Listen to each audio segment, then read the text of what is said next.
जय माँ शेरा वाली, जय जय माँ जोता वाली, जय जय माँ शेरा वाली।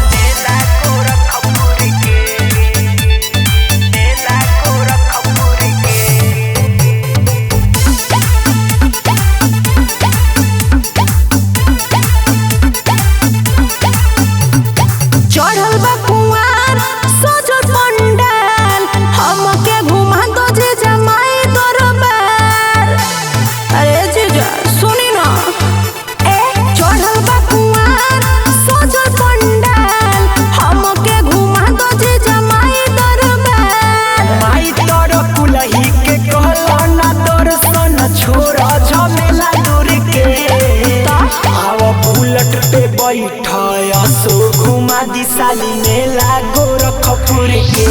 हाँ तो चली, आव बुलेट पे बैठा सो घुमा दिशाली मेला गोरखपुर के।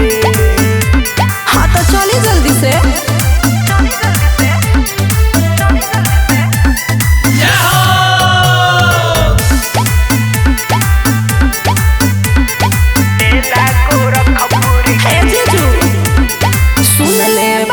हम थावे के गुण हो, ओही जा चढ़ेला लची दाना अड़हुल फूल हो, बुझनी करवल मजी गावा में हई करवल माई, कल दर्शन दुख दूर हो जाई। नौसरिया हाटा में मूर्ति रखत भक्त देखे आवे दूर के। आव बुलेट पे बैठा सो घुमा दिशाली मेला गोरखपुर के। अच्छा, आव बुलेट पे बैठा सो घुमा दिशाली मेला गोरखपुर के। हाँ तो रेडी हो जातनी। जय जय माँ शेरा वाली, जय जय माँ जोता वाली, जय जय माँ शेरा वाली।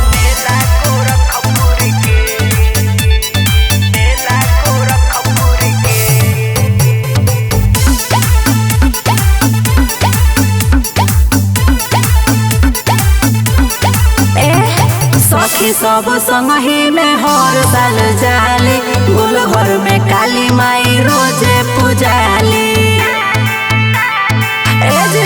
याद है अभिषेकिया कसवा के बाजता गाना, अवनी सब भक्ति में रहेले रोजाना। कौड़ी राम गोला से लिहनी चुनरिया जलाई कपूर के।